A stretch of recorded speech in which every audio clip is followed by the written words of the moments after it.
réunissons pour rencontrer les auteurs et les éditeurs d'un livre très important aujourd'hui, exactement. Tout au long de son histoire, de la Moscovie à l'Empire russe, en passant par l'Union soviétique, la Russie fut l'objet d'un intérêt et d'une jalousie bien particuliers que ne sont pas sans rappeler pour utiliser une image résolument moderne. Les relations un peu compliquées entre les membres d'une famille décomposée, séparés les uns des autres. Nous avons assisté, après le résultat des élections en Amérique, à une hystérie médiatique qui continuait et continue pendant quelques semaines déjà. Et aussi, ce thème est au centre des discussions parmi les représentants de la communauté d'experts. Et moi, même, j'ai participé 3 ou 4 fois déjà au débat à notre chaîne fédérale de la télévision. Nous sommes heureux d'accueillir aujourd'hui les auteurs et les éditeurs de ce livre, Russie d'hier et d'aujourd'hui, perception croisée. Madame la Présidente, cher John, chère Madame, cher Monsieur, permettez-moi de vous dire combien je suis heureux et honoré de venir présenter notre ouvrage dans ce cadre prestigieux de votre institut. Alors, je suis particulièrement heureux d'être accompagné donc pour cette présentation par d'authentiques savants dans leurs disciplines respectives et qui ont vraiment magnifiquement œuvré à la réussite de ce livre. D'abord, Anne Pinault, qui est en réalité l'authentique maîtresse d'œuvre de cet ouvrage, bien plus que moi, et qui est co-directrice, qui en elle-même incarne, je dirais, la maîtrise très précise des points de rencontre des littératures russes et françaises. Nous avons également un agrégé, un professeur d'histoire qui est Philippe Conrad, et Philippe Conrad, pour moi, est l'historien dans ce qu'il y a de plus complet. Pourquoi ? Parce que il a la connaissance vraie des déterminants et des faits historiques, mais également à la fois la maîtrise de leur explication. C'est bien de savoir, c'est bien d'avoir la connaissance, c'est bien aussi d'expliquer, d'analyser l'histoire, mais c'est encore mieux d'avoir la compétence du récit historique. Vous le savez aussi bien que moi, les historiens sont essentiellement des conteurs. Eh bien, Philippe Conrad, qui est donc, pour une fois, à mon extrême gauche, Philippe Conrad lit tous ces éléments à la fois. Je suis vraiment dans l'admiration. Xavier Moreau, qui là est tout près de moi, et lui est un théoricien, il est diplômé de l'Université de Paris 4, c'est à la fois un théoricien et un praticien de la discipline géopolitique, et lui aussi, il lie sa très grande expérience, pourtant, regardez, il est tout jeune, au raisonnement prospectif. Je crois que vous le connaissez, il est peut-être déjà venu ici, et si vous ne le connaissez pas, je vous livre un secret, il ne se trompe jamais. Voilà. Alors, pourquoi je présente ces auteurs ? Tout simplement parce que, et la co-directrice, tout simplement parce que leur réunion illustre bien, incarne bien le sens et l'objectif de ce projet éditorial. Cet ouvrage a eu pour origine un travail de recherche à l'origine sur la Russie, assez, je dirais, assez neutre, assez classique, et sa perception par la France et les Français dans une vision plutôt de long terme. Mais très rapidement, que se passe-t-il ?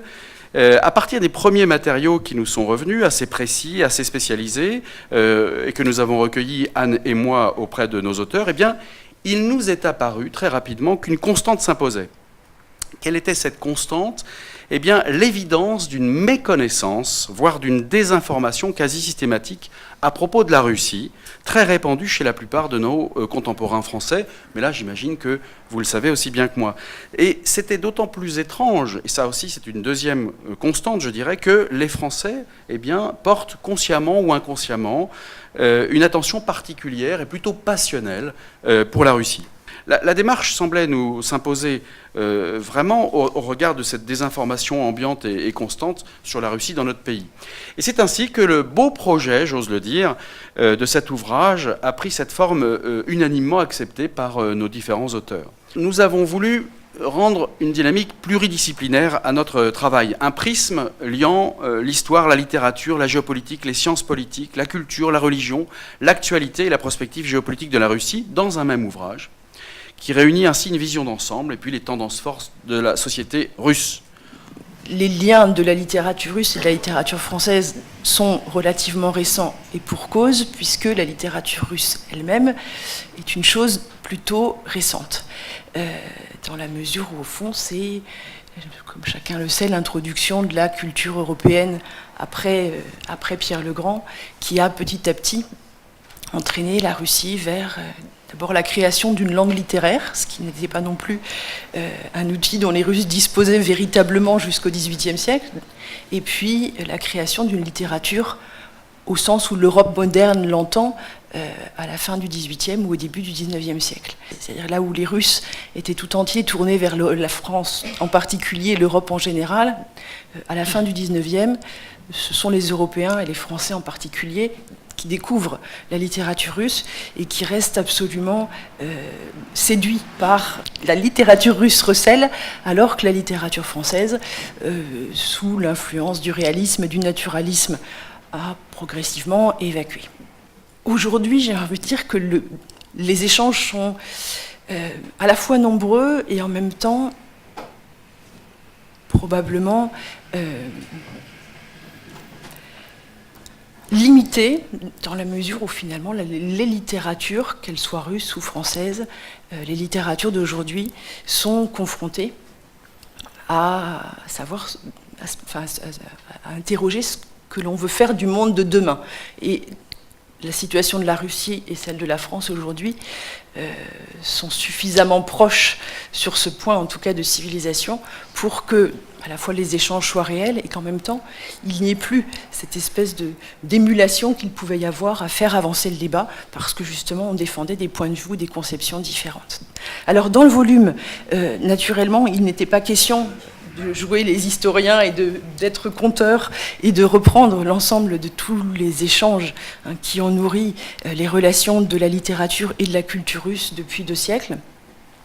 Nous avons fait appel à quelques personnalités qui évoquent des figures phares de ces échanges, que ce soit Marina Tsvetaeva, que ce soit Solzhenitsyn, bien sûr. Voilà, il s'agissait finalement d'établir le lien entre ce qui se passe en littérature, ce qui se passe au plan culturel, ce que nourrit l'apport spirituel, pour montrer aussi que les échanges entre la France et la Russie ne sont pas seulement historiques, et que tous ces plans sont interdépendants en réalité, et qu'on ne peut pas raconter les uns sans les autres.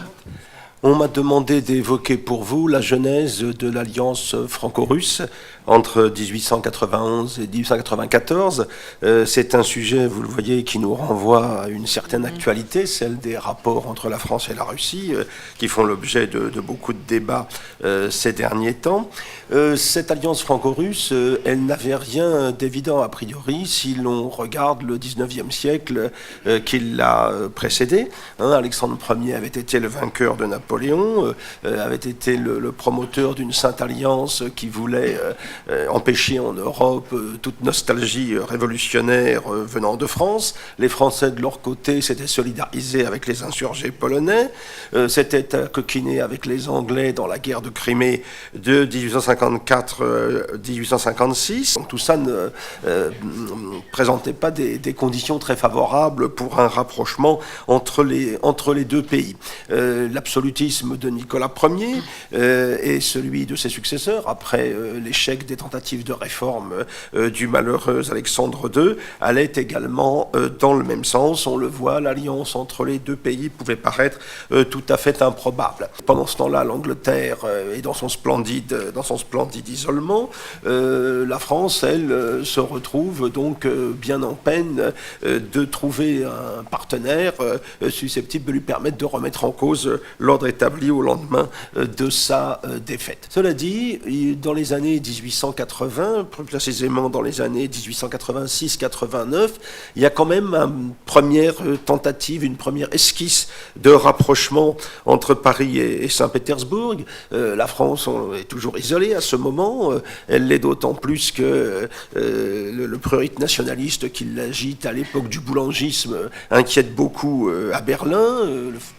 Il y a le fameux incident de frontière du commissaire Schneebele enlevé par les policiers allemands. Et il faut, au bout du compte, remercier Boulanger pour calmer la colère de Berlin. Et à ce moment-là, l'ambassadeur français à Saint-Pétersbourg, Laboulet, en janvier 87, intéresse le ministre russe des Affaires étrangères, Gers, pour lui demander quelle serait l'attitude de la Russie en cas de guerre franco-allemande. Et celui-ci lui répond que la Russie aurait son mot à dire. De toute manière, des tensions persiste entre Paris et Berlin, bien sûr, mais aussi avec la Russie, parce que le tsar, Alexandre III, déteste la République française sur le plan du système institutionnel. On le verra bien d'ailleurs en 1889, lors de l'exposition universelle qui est censée commémorer le centenaire de la Révolution. Il n'y aura pas de présence russe à cette exposition universelle et l'ambassadeur russe même regagnera son pays pendant le temps où elle se déroulera. Alors on va avoir quelques éléments de rapprochement. En 89, une convention franco-russe d'extradition des terroristes. Déjà, une lutte commune contre le terrorisme, ce qui constitue une première étape, mais on va aller plus loin au niveau des contacts personnels. L'ambassadeur Laboulet va se lier ainsi au général Obroutchev, qui est le chef d'état-major de l'armée russe, et ce général Obroutchev, les hasards font bien les choses, est marié à une Française. Il passe ses étés dans la propriété de son épouse en Dordogne. Il a donc, vis-à-vis de la France, une posture tout à fait sympathique. Il est également lié au général de Boisdeffre, qui a été attaché militaire à Saint-Pétersbourg et qui est l'un de ses amis.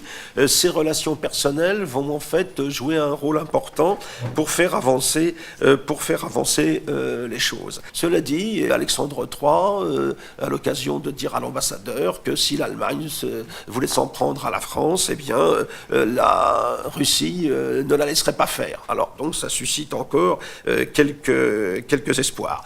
Ça encourage ainsi la France à se ranger du côté russe à propos de l'affaire de Bulgarie en 1887, par exemple. En plus, les Français se font plus vigilants dans la surveillance des révolutionnaires russes exilés en France. En même temps, du côté français, il y a quelques améliorations si l'on se place du point de vue russe. Le gouvernement Freycinet, c'est un record, va tenir de mars 90 à février 92, presque 2 ans. Voilà une stabilité un peu améliorée. Et surtout, au Quai d'Orsay, entre 90 et 97, il y aura seulement 2 ministres, Ribot et Hanoteau, ce qui semble montrer qu'il y a en matière de politique étrangère quand même un certain consensus dans la classe politique française. Et puis, là encore, il y a les éléments personnels que j'évoquais tout à l'heure. Le général de Boisdeffre est devenu sous-chef d'état-major. Le général de Miribel, son supérieur, est favorable aux Russes. Tous deux sont liés à Freycinet sur le plan politique, qui lui est plutôt favorable aussi à un rapprochement avec la Russie. Le général de Boisdeffre va se rendre aux grandes manœuvres de l'armée russe à l'été 90. Le général de Miribel va rencontrer le ministre de la guerre russe lors de ses vacances en France, et on commence dans le cadre de ces rencontres un peu informelles à discuter d'une éventuelle alliance, à discuter des conditions d'une mobilisation simultanée, de nouvelles commandes d'armement à l'industrie française, entre autres. À l'été 91, Boisdeffre et Obroutchev vont se rencontrer à Vichy, puis en Dordogne, et vont mettre sur pied le projet d'alliance défensive qui se mettrait en place et durerait autant que la triple alliance austro-germano-italienne. À l'ambassade de Saint-Pétersbourg, Montebello succède à Laboulet en octobre 91, mais les choses continuent à avancer. On prévoit qu'en cas de guerre, 5/6 des forces françaises seraient mobilisées contre l'Allemagne et 50% des forces russes également contre l'Allemagne. L'accord va se dessiner donc de manière de plus en plus précise au cours de l'été 1892.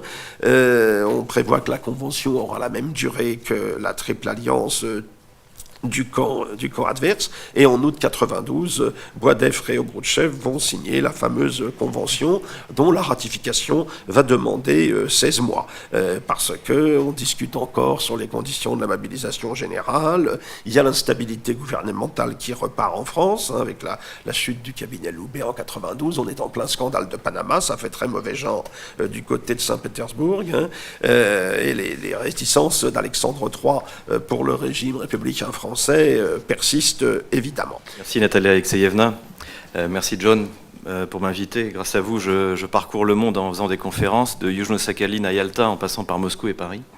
Merci également à Madame Pinault et à Christophe Réveillard de m'avoir permis de participer à ce colloque. Donc je voudrais traiter de mon côté en fait de la relation franco-russe dans le temps en fait. Si vous regardez une carte, géographiquement, nous sommes les alliés parfaits. Nous n'avons pas de frontières communes, il n'y a pas de contentieux coloniaux qui restent. Nous avons beaucoup de choses en commun, nous sommes deux nations nées d'un baptême. L'orthodoxie a été pour la Russie ce que le catholicisme a été pour la France. Nous sommes deux peuples pieux et travailleurs, ou étions, ou redeviendrons.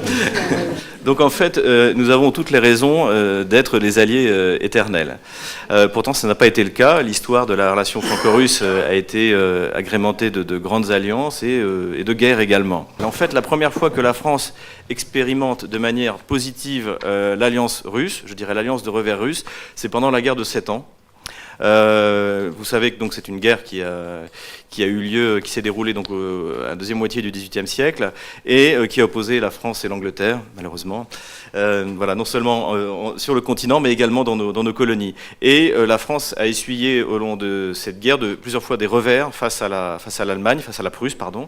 Et ces revers en fait ont été contrebalancés par l'alliance de revers que nous avions avec la Russie, et notamment à la fameuse bataille de Kunersdorf en 1759, où l'armée russe a écrasé l'armée prussienne, et la Prusse a d'ailleurs failli disparaître. Donc nous avons tout de suite, la première occasion, expérimenté que c'était vraiment important pour la France, dans son intérêt, d'avoir un allié qui fut la Russie, et qui était capable justement de dissuader l'Allemagne de franchir le Rhin. Donc tout ça nous amène avant la période justement du Second Empire, avec Napoléon III, qui est sans doute, du point de vue des relations internationales, une des pires pour la France. Napoléon III essaie désespérément de trouver des alliés et ne trouve rien de mieux à faire que de s'engager dans une guerre en Crimée contre la Russie pour faire plaisir à l'Angleterre, en se disant que comme ça, le prochain coup on aura affaire à l'Allemagne ou à un ennemi, l'Angleterre volera à notre secours. Arrive la Première Guerre mondiale, l'Alliance russe nous sauve non seulement pendant la bataille de la Marne, puisque c'est grâce à l'offensive de l'armée russe, alors qu'elle n'a même pas terminé sa mobilisation, que nous pouvons infliger la première grande défaite à l'armée allemande, et également en 1916 à Verdun, puisque au moment où nous nous battons sur Verdun, le général Broussilov à 2 reprises lance de grandes offensives face à l'Allemagne, qui l'empêche de mobiliser ses troupes contre la France. Donc une fois de plus, l'alliance de revers fonctionne parfaitement pour la France. La révolution russe arrive, malheureusement, on peut faire un peu d'Uchronie, si les bolcheviks n'avaient pas fait la révolution en novembre, la Russie aurait dû tenir 6 mois pour faire partie des vainqueurs, puisqu'à partir d'avril, il est clair que l'Allemagne a perdu la guerre. Donc, juste comme quoi ça se joue à pas grand-chose. Et Constantinople serait russe, qui sait, si les Anglais avaient laissé faire. Vous êtes sur la sellette. Non, il sait que non. Si M. Trump avait été président, j'aurais laissé faire. Donc voilà. Mais je continue. Ensuite, de 1918 à 1939, la France essaie de temps en temps, malgré sa méfiance tout à fait justifiée du bolchevisme, de renouer une alliance de revers avec la Russie. Et je ne vais pas revenir dans le détail, mais l'échec est total au moment de Munich, pour les raisons que vous connaissez, et notamment à cause du partage de la Tchécoslovaquie entre l'Allemagne et la Pologne. La France ne réussit pas, avant la Deuxième Guerre mondiale, à justement avoir cette alliance de revers avec l'Union soviétique, et malheureusement pour nous, c'est une véritable tragédie qui dure jusqu'en 1944-45. Staline a une conception des relations internationales essentiellement fondée sur la force. Or la force, la France n'en a pas. Malgré le fameux voyage du général de Gaulle, il ne faut pas se voiler la face. En fait, nous n'avons rien à proposer. Staline ne nous demande rien. Et finalement, ce voyage, même si c'est symbolique, reste un échec du général de Gaulle. La France, grâce au général de Gaulle, revient dans le jeu des alliances, dans le jeu en tant que puissance d'équilibre en Europe, et notamment à l'occasion du voyage du général de Gaulle en 1966 en URSS, et qui l'emmènera d'ailleurs jusqu'en Sibérie. Jusqu'à la fin du règne de François Mitterrand, eh bien, la situation est plutôt équilibrée.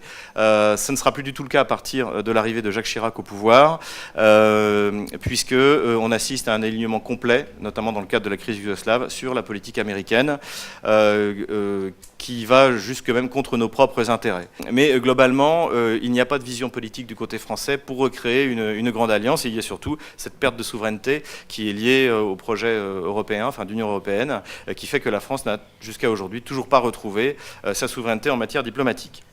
La question qu'on peut se poser aujourd'hui, c'est pourquoi n'arrivons-nous pas à nous entendre? Encore une fois, nous n'avons aucune raison de nous disputer.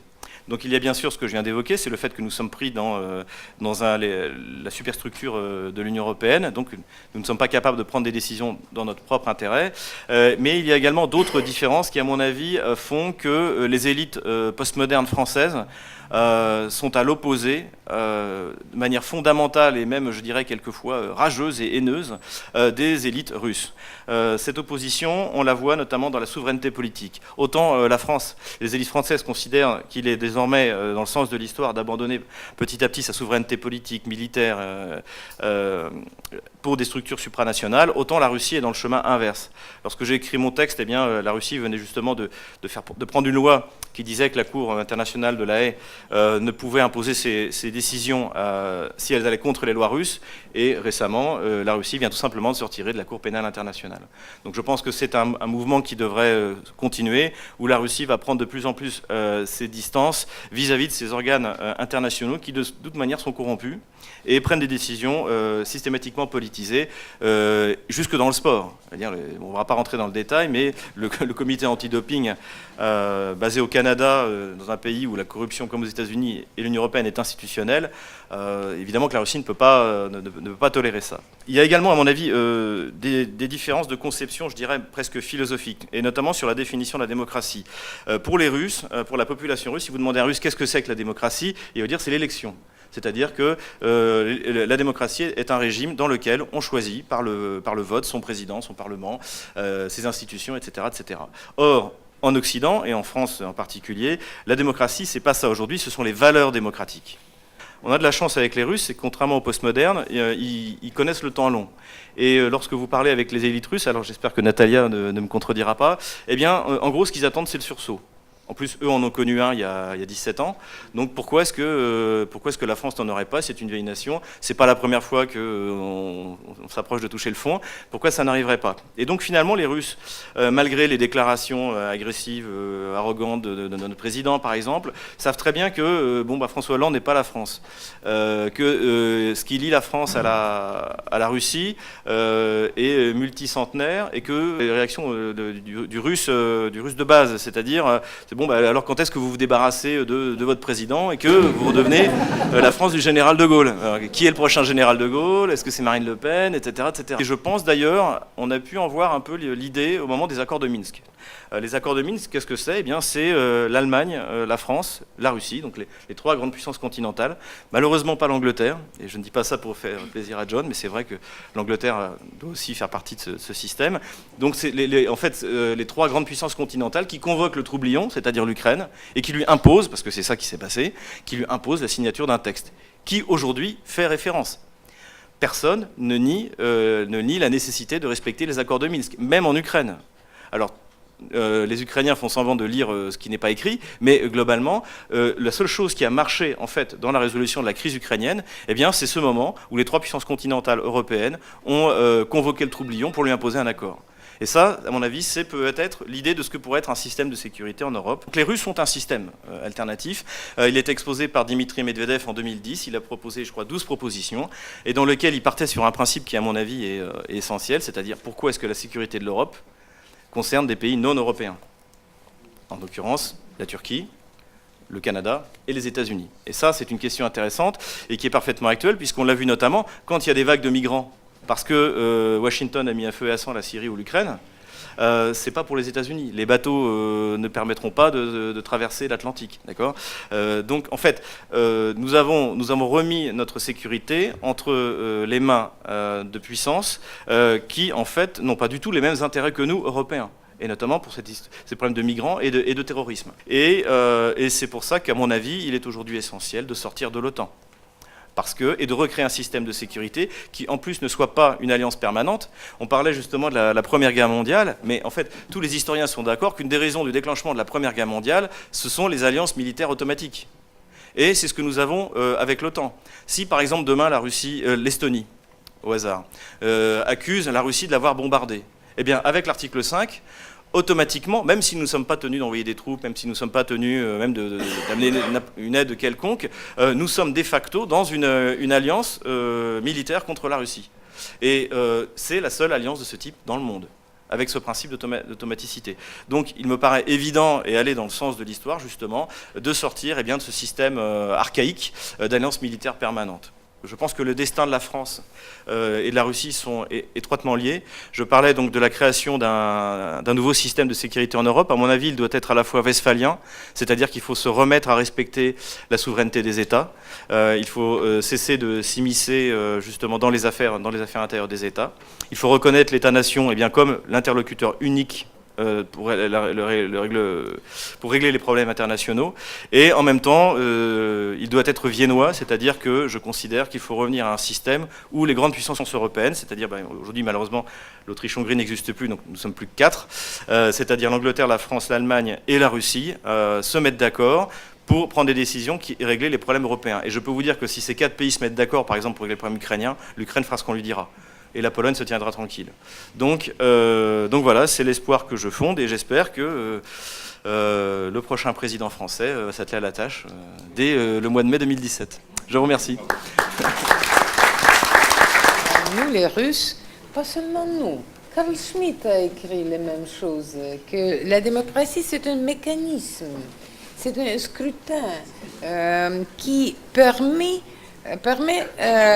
de coexister dans une cité qui a perdu une seule vision religieuse ou philosophique, harmoniser tous les secteurs de la mentalité. Mais qu'est-ce qu'on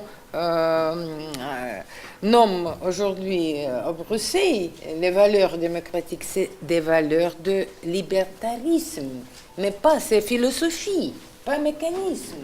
Et en ce qui concerne les libertés classiques, ce postmodernisme attaque les libertés classiques. Parce que la théorie de politcorrectness, quand une seule doctrine, perception de tous les phénomènes, tous les choses dans la vie contemporaine, est la seule qui est permise dans la société. Exactement comme en Europe, en Russie du 19e siècle, seulement les religieuses catholiques ou orthodoxes étaient permis. Et les athéistes ne pouvaient pas exprimer. Mais ça signifie que ces valeurs pas démocratiques, mais totalitaristes, mais postmodernistes, attaquent la première génération des droits de l'homme. C'est liberté d'expression, des opinions, etc. Donc tout simplement ajouter de la part de l'Institut de la démocratie et de la coopération que même si il ne s'agit pas tellement de célébrer cet anniversaire, c'est vraiment un événement tectonique pour l'histoire mondiale et pour l'histoire russe encore plus. Donc bien sûr, mais il y aura énormément de discussions, de débats et d'autres aussi projets de commémoration en Russie, mais tous ces projets, ils ne font que commencer maintenant et je crois que peut-être, oui, bien sûr, c'est un sujet extrêmement difficile et extrêmement contradictoire et je dirais même divisif.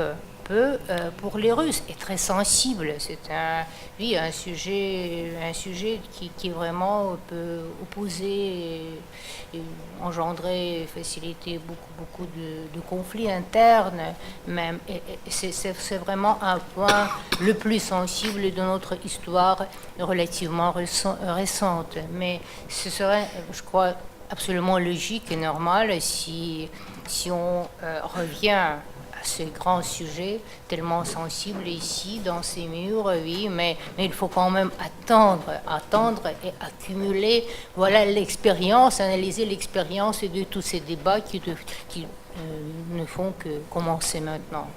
Merci beaucoup. 30 ans. On a célébré ici en France le bicentenaire de la Révolution française.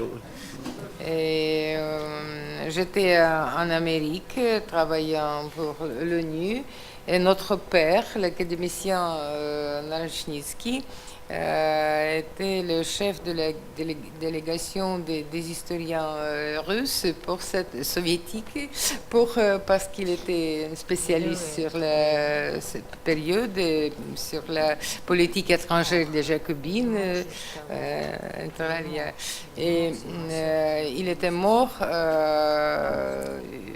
2 semaines avant cette conférence. Et moi, j'ai lisé son texte dans l'université, pleurant, etc. Mais il y a vraiment tant de parallèles entre les deux révolutions, et surtout sur le plan de la terreur, par exemple. Même, moi, je sais, comme je suis un peu francophone, quand même, je sais que ça reste quand même auprès du public bien éduqué et réfléchissant, qui réfléchit beaucoup, ça reste quand même un sujet à discuter et un sujet parfois très sensible. Il y a des aspects bien contradictoires, même les films célèbres qui datent voilà, de la fin du XXe siècle, qui nous montrent voilà, cette terreur révolutionnaire, cette rage de fou, absolument, des idéaux, puis qu'on poursuit avec ces méthodes et cette intolérance. Voilà.